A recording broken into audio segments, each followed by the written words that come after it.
This is The Joe Gaither Show on BamaCentral.com.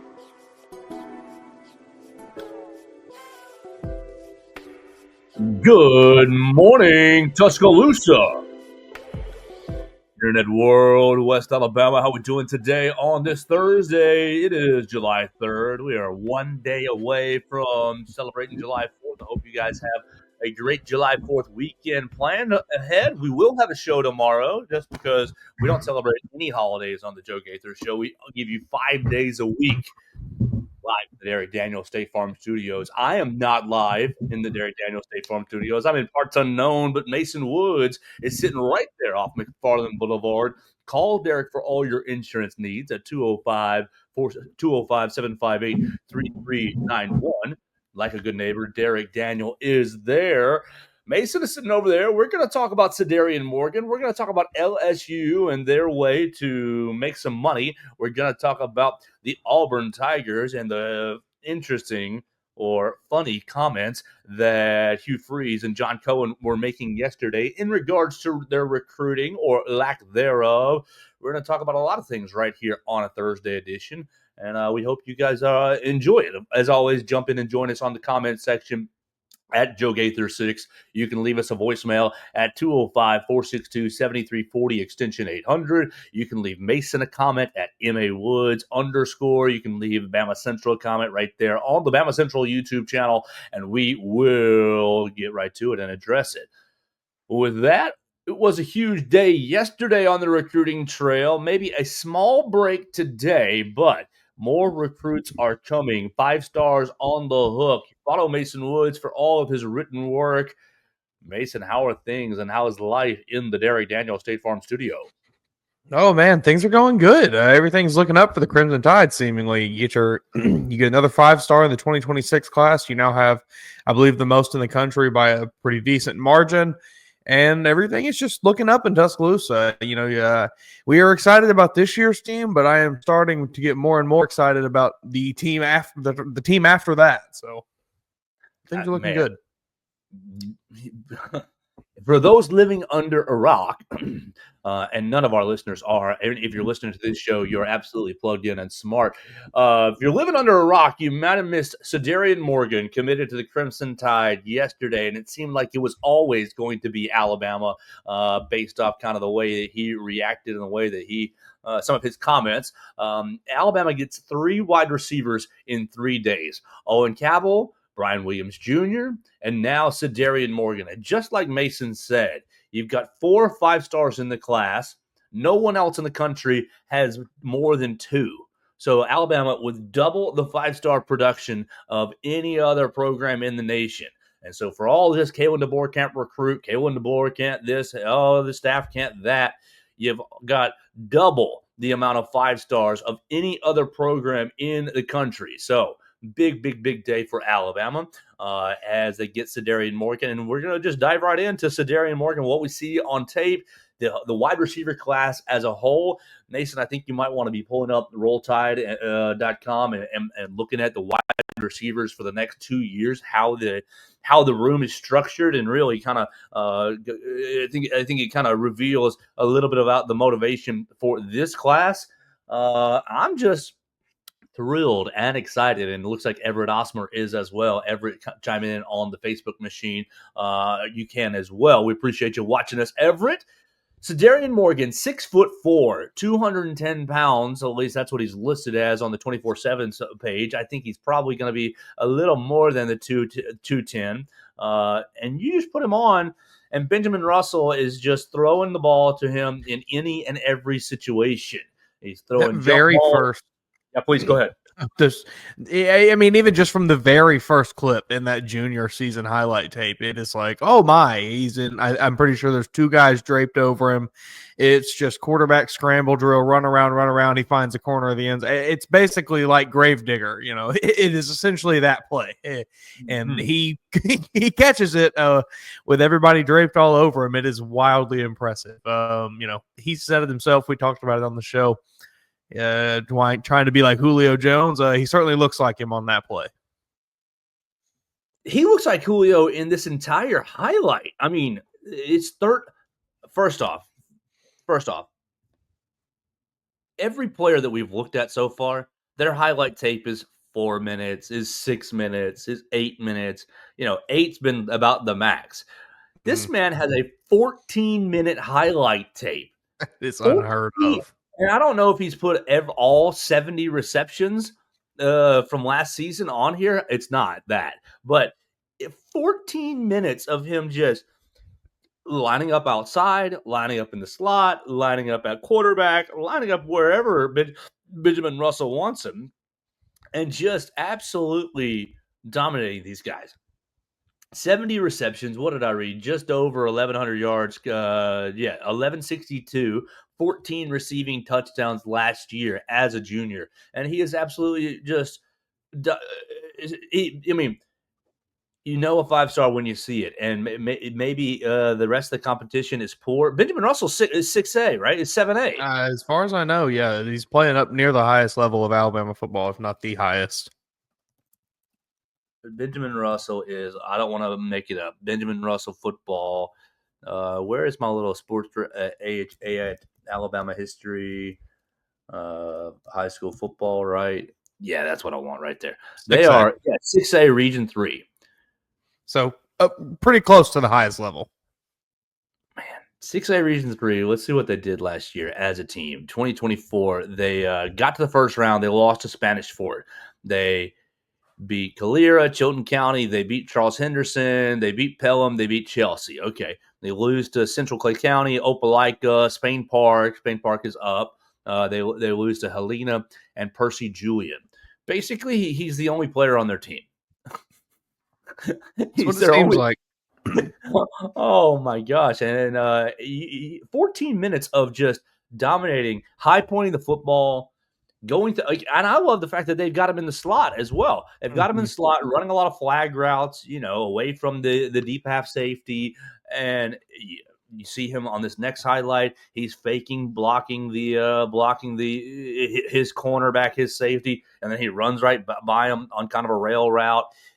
This guy is a real ball player, and I think that you will see him on the field for Alabama in 2026. Yeah, I think you are exactly right with that assessment right there. There's just, sitting there watching his highlights here, there's just not really anything that I can point out that he does bad. All these commits that we've had, we've kind of tried to at least play both sides and find a little bit of something that they could maybe try to improve on, something they may need to improve on once they get here. It's very hard to find something with Cederian Morgan. Yeah, taking that track, what would it be? Maybe a little bit of a slow get off, maybe, but you're going to get all that stuff trained out of you or trained into you once you get to a college program. Maybe a little bit of false step sometime off the line, but I think that's nothing to really worry about. I think Jamarcus Shepard is going to really, teach him how to get off the line pretty quickly. His cuts are pretty clean down the field, and really tracking the football in the air. Ooh, the ball is in the air. Cederian Morgan's going to go find it. Even and no disrespect to the Benjamin Russell quarterback. I'm sorry, no disrespect to you, but some of these passes are not good. Some of these passes are right at a underthrown where a defender has an angle on it, or some of these passes are across the field where, I shouldn't be throwing this, but Cederian Morgan's down there anyways, and he just makes the play for the quarterback. He's jumping back over the defensive back. He's just a really, really impressive player when the football is in the air. And it makes me think about what we heard from Jamarcus Shepard last year. Do you remember last year, Mason Woods, that Jamarcus Shepard, he basically came out and said, we don't call our position group wide receivers. We call our position group takers because we go out and take the football. It's right there on tape, all over this 14-minute highlight. The ball's in the air. Cederian Morgan says, I'm taking that. Golly, I am just mesmerized watching this. Even taking a screen, here he is catching a little bubble screen in the backfield, running.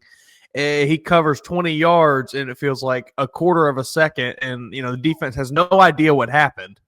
he just does everything well. And, we said it. He said it himself. We will continue to say it. He just looks like Julio Jones out there. This reminds me of when I was, however old I was, 9 years old, 10 years old, looking up on YouTube, trying to find it, Foley Julio Jones highlights, and you find a few like news clips. Like this feels like that. This looks like the same kind of player. It's just, it is so impressive. And like you said, you know a 5-star when you see it. This is certainly one.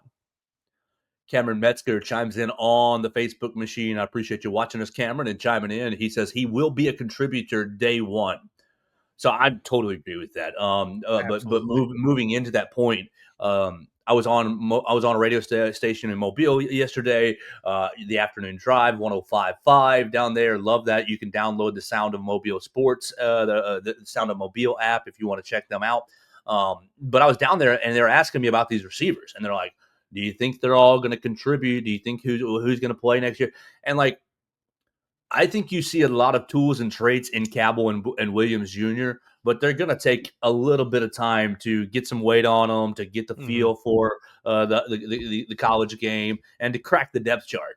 Sure. I think that Cederian Morgan, I think he's absolutely going to be a big-time player for Alabama right off the bat.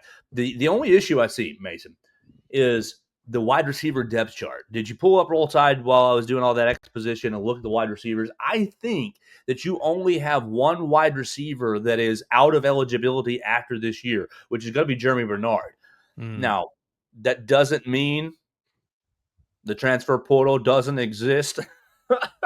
I think you will see, probably some wide receiver or two go into the transfer portal, but you're going to be loaded at wide receiver for a while, especially after this recruiting class. You look at the three guys you bring in a trio of big body guys.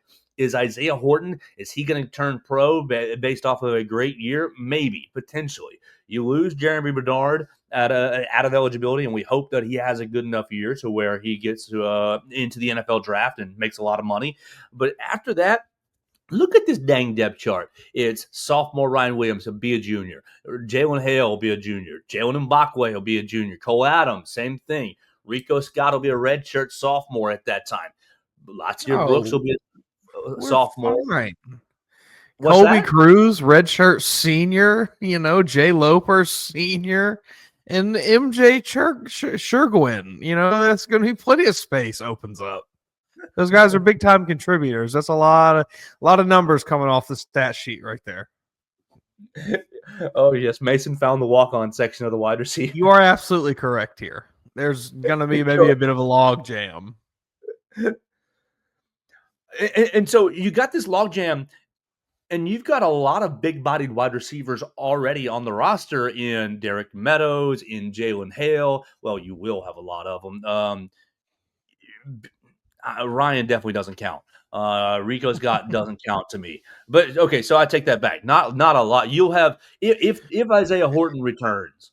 If he doesn't go pro, then yes, you'll have a lot of big body. You'll have Jalen Hale. You'll have Derek Meadows, and you'll have Isaiah Horton. And then you bring in these three guys who are also I think I'm going to stick with it. I think I'm going to stick with Cederian Morgan. We'll have a pretty nice little 25 receptions, 30 receptions freshman year, 25, 30 receptions for 450 or 350 and 4. Okay, yeah. What did Caleb Odom have last year? And he's going to be better than Caleb. I was going to say Caleb Odom's a bit of a special case because, as we all watched, it was maybe a bit of attitude that also played into it, maybe, a little off the field things sure, knock on wood, maybe that happens with Cederian Morgan, but I'm going to just assume that it will not happen right now. I will say, even looking at the sizes of these guys on the roster, it's really only Derek Meadows right now that is of comparable size at 6'5", 210 pounds. Jalen Hale is next closest, but he's only 6'1". So I have to. There's a decent, there should be a decent gap for Cederian to fit right into there. Trading, swapping out with what I assume will be a larger role for Derek Meadows next season. We'll see. Isaiah Or 2 Horton seasons from now, I guess. at 6'4", 210, so he's there, pretty much the exact size. How do you feel? Is Isaiah Horton going to have a big enough year where he's going pro? He's going pro. I think so. I think he at least gets himself into a round between round 1 and 3 pick, a day 1 or 2 pick. I don't think he's I would imagine he comes back if it's anything less than that. But if he's a third round picker up, he's probably going, and rightfully so. That's why he came to Alabama in the first place. Yeah. So Cederian Morgan is going to walk in. Okay, so I got Caleb Odom. He went 7 receptions, 65 yards, and 0 touchdowns. Cederian Morgan. See a little bit more than that. He's going to. I'll go between 20 and 30 receptions as a freshman. 20 and 30 receptions for. Ooh, what is 20 times 15? Where's my little calculator here? Because we want to say that he's going to have at least 15 yards a pop. So 20 times 15 puts him at way to close it out. Puts him at 300 yards. I like that. 20 to 30 receptions for 300 yards and 4 scores. That puts him like right basically in between Ryan Williams and Caleb Odom. I think that's a fair estimate. I'm excited about this. Mason Woods, let's close down our recruiting little portion of this conversation by highlighting who might be next. I think I errantly told someone that today was Jira Edwards Day. It is not Jira Edwards Day. Jira Edwards looks like it's on Saturday. What's next for Alabama? Because you do at least have 2 more 5-stars on the hook. I think I saw Nolan Wilson ended up committing to South Carolina yesterday. So you're missing on that defensive lineman, and that's okay. You're doing just fine in the class, but I think you have at least 2 more 5-stars on the hook. Yeah, I think things are looking really good. Nolan Wilson, Nolan Wilson is set to commit tomorrow. So we still have him potentially out there, the 4-star defensive lineman. But outside of him, you're talking about 5-stars. Obviously, we've been talking about Jira Edwards for a while. The other guy that we are looking at is the in-state edge rusher Tank Jones and now I am blanking on what high school he goes to. But regardless, St. Paul's.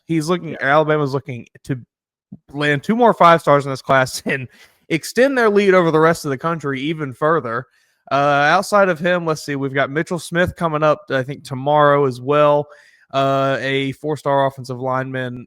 I think he's deciding between Alabama and Vanderbilt. So we'll be covering it from 2 angles within the Walsh Writing Network here. And then I know Nick Abrams Jr. is coming up within the next 2 weeks. I think his is going to be on July 16th. But the 2 biggest names coming up for Alabama are certainly, I do think you may be unfortunately correct, Mr. Cameron Metzger, but we are still looking at it. We're still holding out hope. We certainly feel great about Jira Edwards, but Tank Jones, we're leaning, like you say, a little bit. We're feeling a little less confident on. Okay, so I pulled up the name. I thought Noah Clark committed to South Carolina yesterday, and I was driving, so I thought, that's Nolan Wilson. No, Noah Clark. So Nolan Wilson's still out there for Alabama to get. All right, so let's spin in this recruiting conversation into a little more fun. Is everyone cheating but Auburn? Apparently, that's what they would have you believe. I don't know. I'm not sure if I don't know if they think that we are so stupid to believe it, or if they are just so stupid that they believe it.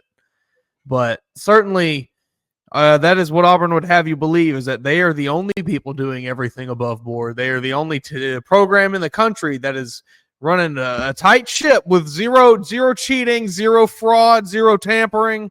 We don't do anything wrong here at Auburn. We are just a nice little tight-knit family here at Auburn University.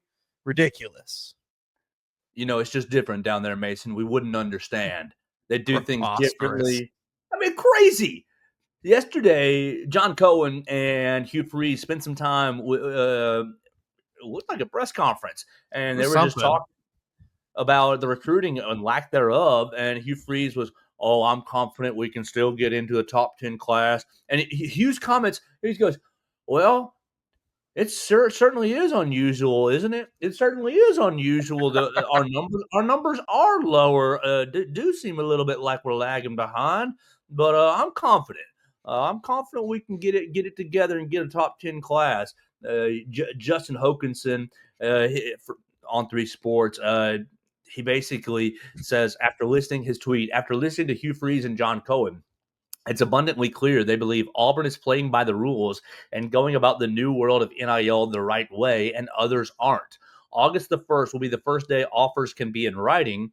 We'll see what schools' verbal offers are backed up in writing after August 1st. Lots of nuance and details, but they feel comfortable with how they are approaching the entire issue.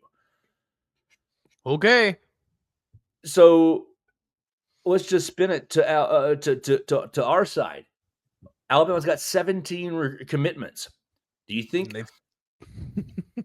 do you think that all 17 or a portion of these 17, let's say 5, 4, 6, whatever, choose whatever number you like, are being backed by bogus NIL promises? It depends. How many of them were down and had Auburn as one of their final schools? Because it's whatever that number is, and those are the ones.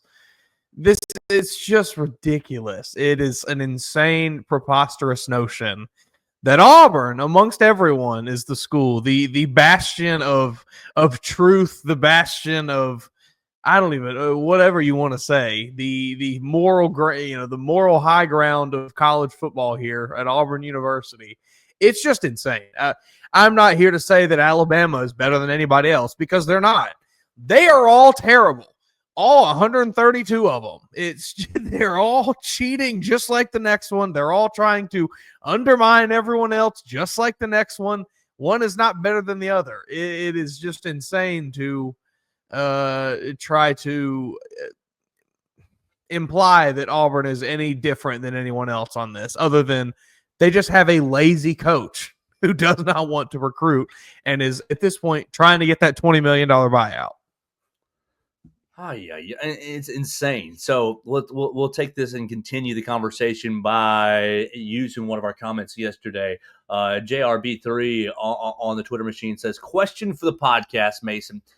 If Auburn is 5-5 going into the Mercer week, is Freeze out? How much would recruiting need to rebound to save his job with that record? A top 20 class, top 10, or does it matter?" Well, let's look at the Auburn schedule real quick as we try to answer this question. Mason, you just hold it in your brain. I'll run through it. You go wins and losses and give me a total where you're at when we get to this Mercer game. Excuse me. You're opening the season at Baylor. You come back home and you're taking on Ball State and you're taking on South Alabama. Then you're going to Oklahoma. You're going to Texas A&M. You bring Georgia in to the Plains, and obviously that rivalry has not gone your way lately. You bring Missouri in, and you're on the road at Arkansas. You're bringing Kentucky in, and then you're going to Vanderbilt. So what do you have right there? This feels like crazy, but there's like 4 games I feel really confident that this Auburn team could win. I'm giving you Ball State, South Alabama, and Mercer. Obviously, there's 3. No, we haven't got to the Mercer. We haven't got to the Mercer game yet. I thought we were just running through the whole thing. Okay. No, yeah, sorry. No. So we're trying to set up. Are you fired before the Iron Bowl? Oh yeah, you were just running through the first 10. That's right. Okay. I'm going through that first 10. South Alabama. I'm Baylor, Ball State, South Alabama, Missouri, Arkansas, Kentucky. That gives me 6. Mm-hmm. 6-4. You're playing Mercer. You're 7-4. You got Alabama at home, and you're at 7-5. But is there a chance that they are 5-5 before the Mercer game? And you win the Mercer game, obviously, you're 6-5, and then Alabama comes in, you're coaching for your job. I think certainly there's a chance that they are 5-5. I don't think this is a good team at all. I don't think they showed us any reason last year to think that they're a good team. I certainly don't think that they've shown us any reason to think that they're a good team this offseason. I don't believe in this Auburn team whatsoever. I don't really understand why there's any amount of preseason hype surrounding them. It seems like Cam Coleman is shouldering a lot of this on his back to carry this Auburn team to relevancy, and I just don't know that he can do it. I don't know. I truly don't believe that Auburn can afford to fire Hugh Freeze. Yeah, not after the last two that they have had. Maybe they'll find the money, and they probably will. They always do, I guess. But let's not be surprised if some sort of shocking scandal comes out about Hugh Freeze that came from nowhere that nobody knows about, and it's like, where's this information? Like, they're gonna find some way to fire him for cause. Got to, because I don't think they can afford to do it, but they're gonna fire him. There's no way. I think it's extremely likely that he is 5-5. They are 5-5. I don't know a ton about Baylor, but that game's a toss up for me. Obviously you get 2 wins: Ball State, South Alabama. Sure, Oklahoma give you a loss there. Texas A&M probably give you another loss. Georgia loss. Missouri, that's another toss up. Arkansas, I don't know. Kentucky probably win that one. Vanderbilt, you lose that. It's just ugh. I do think Cameron Metzger asks us a good question. If they were to fire Freeze, he corrects his comment. If they were to fire Freeze, who actually is available? They may just write it out with him. And look. You should. You made your bed. Lie in it. You absolutely should. Go get Gus back. You tell him, hey man, look, rest of that buyout, we cut it. Would you come on back home? New contract.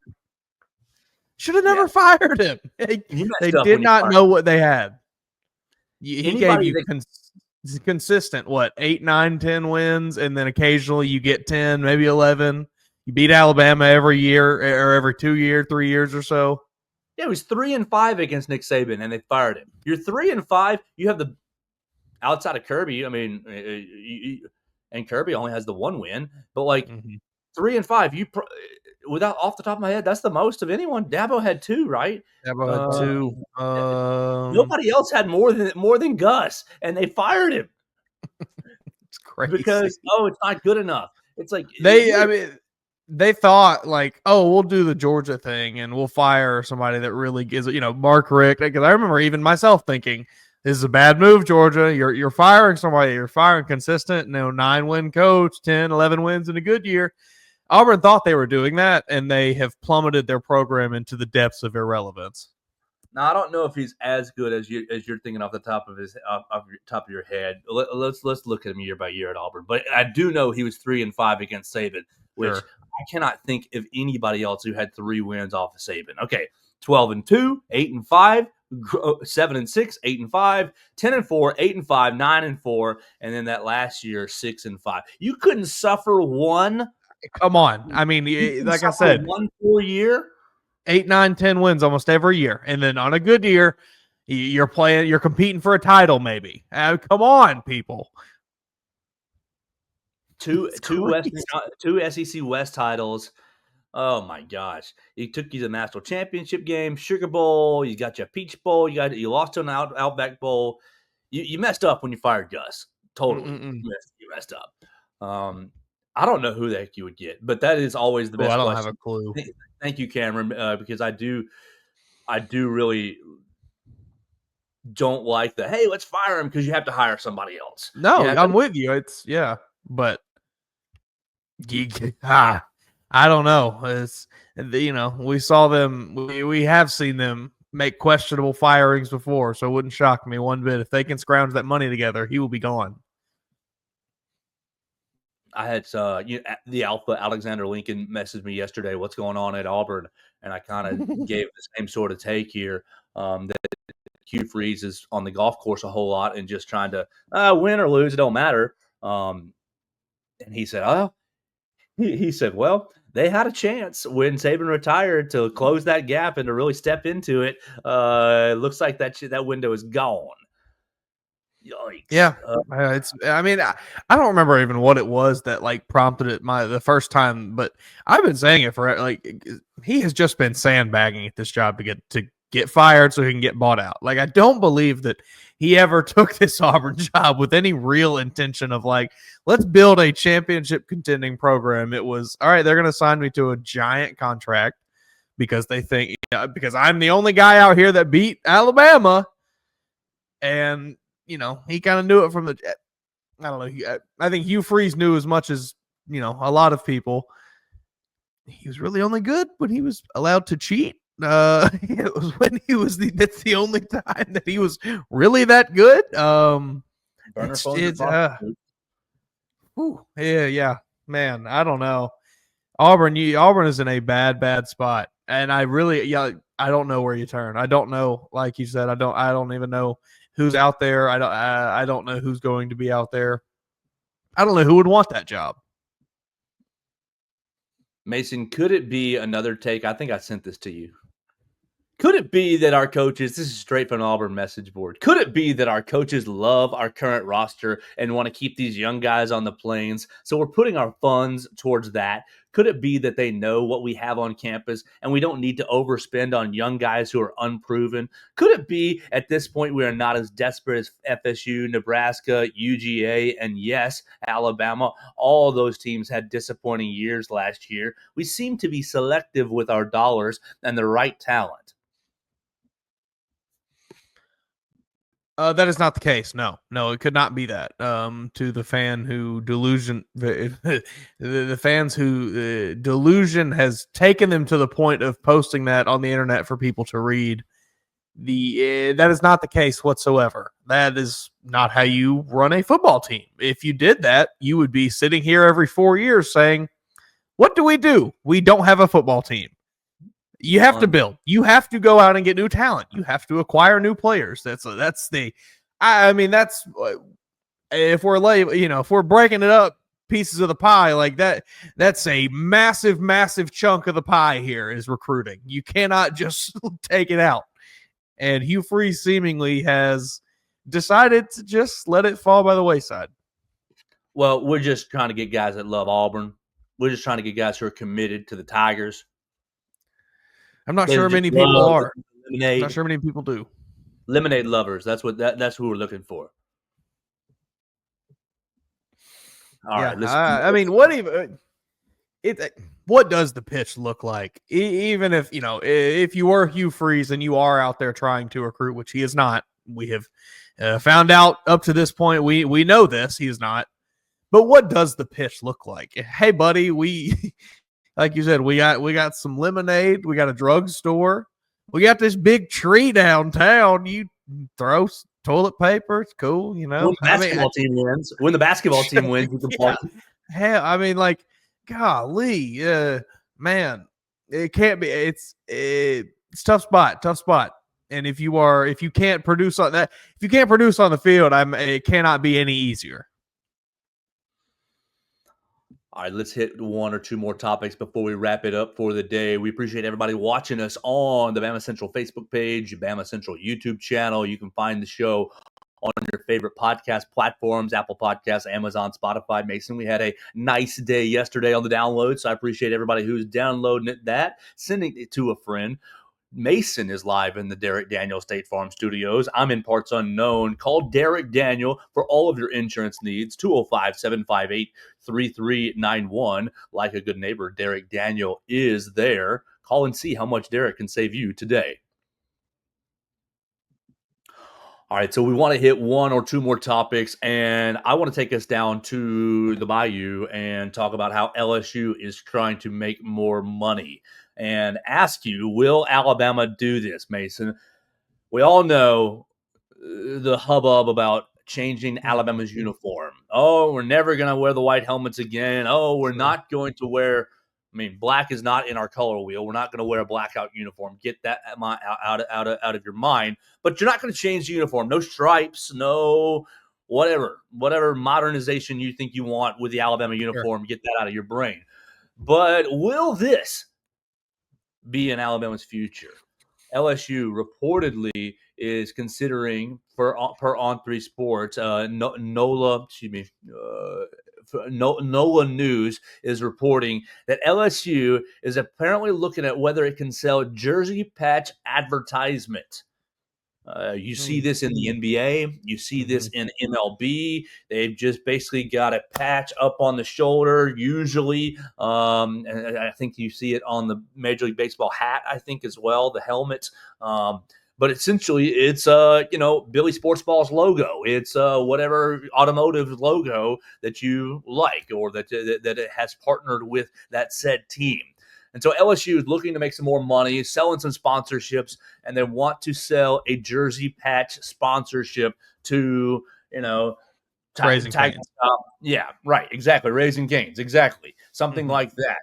One, what do you think of this, Mason? And two, has Greg Byrne already investigated this? I mean, I have been not a fan of this since the NBA started doing it, or the NHL started doing it. I don't love the advertisement patch on the jerseys. Now, I will say I have gotten used to them, and I essentially don't even notice them anymore. And really, they've done a decent job at, especially in the NBA, of a lot of times picking companies whose logos don't really contrast with the team colors and so on and so forth like that. But yeah, I don't want to see this in football. Maybe I sound like maybe I'm old man yells at cloud here, but I just don't really want to see it. We get enough of advertisements shoved down our throat, especially in and around a football game. Whether you're watching it on TV, whether you are at the game, no matter how you consume it, you are constantly bombarded with advertisements. I don't need to see any more of them if I don't have to. How much money? What is this really going to take your program? Is this going to push your program over the level or over the limit? Is this going to be the difference between winning a national championship and not? I don't think so. And you already, the biggest companies out there, which are these apparel companies, you already have a sponsorship deal with one of them if you are a college program. So it's not like you're going to be getting any, not that I think at least, any really program defining money. You're going to end up seeing it. And I hate it. But it's going to catch on. You're going to end up seeing it. You're going to have, Mercedes-Benz of Tuscaloosa on the patch. Just going to drive me nuts. I don't see them doing it in football. I think they'll do it in other sports. I feel like Alabama will leave football alone just because of the uproar that it would cause. Is don't change the uniform. But basketball, it's not like the uniforms are sacred in basketball. Softball, same thing. Baseball, whatever. And I could see them slapping, like you said, a Mercedes-Benz logo on one of those. When I was young, Mason, I thought the name of the bowl game was the Nokia Sugar Bowl. I thought that was the name of the bowl. I didn't realize, the first time, I grew up in a Georgia household. The first time Georgia plays Florida State in the Sugar Bowl, I didn't realize, that's the cell phone company sponsoring the game. I thought it was just the Nokia Sugar, and then get another year or two under your belt, and you realize, that's a cell phone company, and they're just partnered up with the bowl game. I'm wondering, you get the Alabama A at center field, the logo. Will Greg Byrne swap the center field logo, the Alabama A, with Allstate, with Mercedes, with whatever it is? We're going to swap the center field logo, and we're putting you. He said, you can't be on the jersey, but you can be at midfield. I don't think they would, but you know what I think they would do? You know what they could do, and what I could see. Here's a section of blue seats in Bryant-Denny Stadium, sponsored by Allstate, and it's the Allstate section. You pay a little extra premium for them. Maybe you get some special concessions or something like that.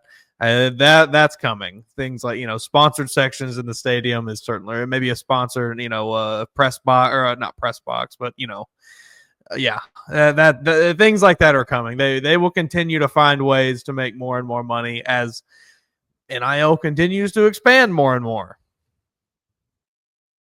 Nuts. Oh, yeah. I don't see Alabama doing the jersey patches, though. Not for football. Can't be desecrating the uniform in that fashion. I think Greg Byrne. Yeah, what you got? No, I was just gonna say I think Greg Byrne knows that is sacred at least. We'll spin to one more uniform topic, and you sent this to me this morning. Tennessee dropping. These are normal. What you said, these are hideous. They said these are new. If you haven't seen it, On 3 Sports tweets about what time? 8:00 this morning. Tennessee drops its new smoky gray uniforms. They've been doing these grays before. Yes, they've done basically a new iteration every year for the last, I don't know, however many years now. And they're always pretty great. They basically have not released a bad one until now. And these ones are, inspired or whatever it is by I think Air Force, some kind of armed forces, something. So, it's cool. The inspiration behind them is neat, and I can appreciate that. But good Lord, it is an ugly uniform.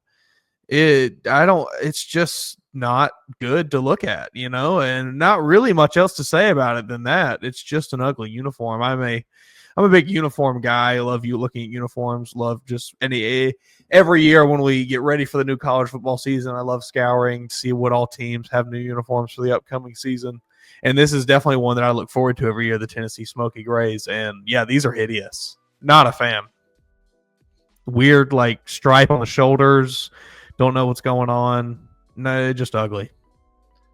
I got a buddy who's a diehard Tennessee fan, and I'll have to send this to him because every year he sends them to me and say, "I love it, I can't wait." He has a big old meltdown over how great they are. I mean, I gotta say, as a Tennessee Orange hater, they are usually some of the best uniforms, in college football. That smoky gray, but they really dropped the ball on these. So we will keep looking for more uniforms, and we'll keep looking for more topics. I want to wrap the show up right here because Mason and I will, you know what, I'm going to name it and claim it. Mason and I will talk to Jet Tamala in a couple hours, and we're going to play it for our Friday show. He said a time, and we think that time is going to happen, but that time's in a couple hours, so we're going to nip the show in the butt right here and get prepared for our Jet Tamala conversation. So if you join us tomorrow, we will be... barring major issues, we'll be bringing you a 20-25 minute conversation with Jet Tamala, Alabama's quarterback commit.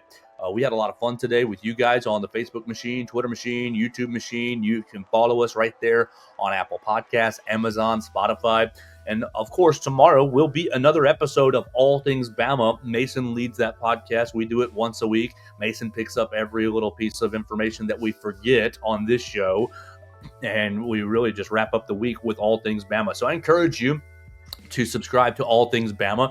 We kind of flip our roles. Mason leads the show, and I chime in with a comment or two. So we'll do that again as well tomorrow. We'll have a 4th of July episode talking about some things, talk about some fun recruiting things and summer things, and we'll bring you a Jet Tamala conversation tomorrow. I've had a lot of fun. Follow Mason Woods at MAWoods_. Follow me at Joe Gaither 6, and we'll talk to you again tomorrow right here on the Joe Gaither Show on Bama Central and BamaCentral.com. Thanks for joining us on today's edition of the Joe Gaither Show on Bama Central. Keep up with Joe on all his social media pages at Joe Gaither 6. Subscribe, rate, and review the show on Spotify and Apple Podcasts, and be sure to read us daily at BamaCentral.com.